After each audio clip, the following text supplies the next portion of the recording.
ಸಂಬಂಧಪಟ್ಟಂತೆ ನನಗೂ ಸಿಎಂ ಬದಲಾವಣೆ ವಿಚಾರಕ್ಕೂ ಸಂಬಂಧ ಇಲ್ಲ ಅಂತ ಮಂಡ್ಯದಲ್ಲಿ ಕೇಂದ್ರ ಸಚಿವ ಎಚ್.ಡಿ. ಕುಮಾರಸ್ವಾಮಿ ಹೇಳಿಕೆ ಕೊಟ್ಟಿದ್ದಾರೆ. ನಾಯಕತ್ವ ಬದಲಾವಣೆ ವಿಚಾರಕ್ಕೆ ಸಂಬಂಧಪಟ್ಟಂತೆ ಚರ್ಚೆಗಳು ನಡೀತಾ ಇರುವಂಥ ಹೊತ್ತಿನಲ್ಲಿ ಸಿದ್ದರಾಮಯ್ಯ ಒಂದು ಹೇಳಿಕೆ ಕೊಟ್ಟರು, ನಾನು 5 ವರ್ಷ ಪೂರ್ಣಾವಧಿಯ ಮುಖ್ಯಮಂತ್ರಿ ಅಂತ. ಈ ಹೇಳಿಕೆಗೆ ಕುಮಾರಸ್ವಾಮಿಯ ಮಾತುಗಳು ಹೀಗಿದ್ದಾವೆ: ಮುಖ್ಯಮಂತ್ರಿಯಾಗಿ ಮುಂದುವರಿತಾರೋ ಇಲ್ವೋ ನನಗೆ ಸಂಬಂಧ ಇಲ್ಲ, ಅದು ಕಾಂಗ್ರೆಸ್ ಪಕ್ಷಕ್ಕೆ ಸೇರಿದ್ದು, ಅವರೇ ತೀರ್ಮಾನ ಮಾಡಬೇಕು, ನಾನು ಯಾಕೆ ತಲೆ ಕೆಡಿಸಿಕೊಳ್ಬೇಕು, ಅದರ ಅವಶ್ಯಕತೆ ನನಗಿಲ್ಲ ಅಂತ ಹೇಳಿ ಎಚ್.ಡಿ. ಕುಮಾರಸ್ವಾಮಿ ಅವರು ಹೇಳಿದ್ದಾರೆ.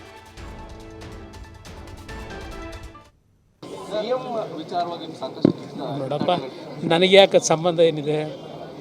ಸಿ ಎಮ್ಗೂ ಮುಂದುವರಿತಾರೋ ಮುಂದುವರಿಯಲ್ವೋ ಇನ್ಯಾರು ಆಗ್ತಾರೋ ಅದು ನನಗೇನು ಸಂಬಂಧ ಇಲ್ಲ. ಕಾಂಗ್ರೆಸ್ ಪಕ್ಷಕ್ಕೆ ಸೇರಿರೋದು, ಕಾಂಗ್ರೆಸ್ನಲ್ಲಿ ತೀರ್ಮಾನ ತಗೋಬೇಕು, ನಾವ್ಯಾತಕ್ಕೆ ತಲೆ ಕೆಡಿಸ್ಕೋಬೇಕು, ಅದರ ಅವಶ್ಯಕತೆ ನನಗಿಲ್ಲ. ನೋಡಪ್ಪ, ನನಗೆ ಯಾಕೆ ಸಂಬಂಧ ಏನಿದೆ?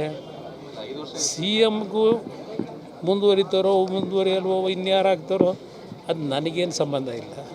ಕಾಂಗ್ರೆಸ್ ಪಕ್ಷಕ್ಕೆ ಸೇರಿರೋದು, ಕಾಂಗ್ರೆಸ್ನಲ್ಲಿ ತೀರ್ಮಾನ ತಗೋಬೇಕು, ನಾವ್ಯಾಕೆ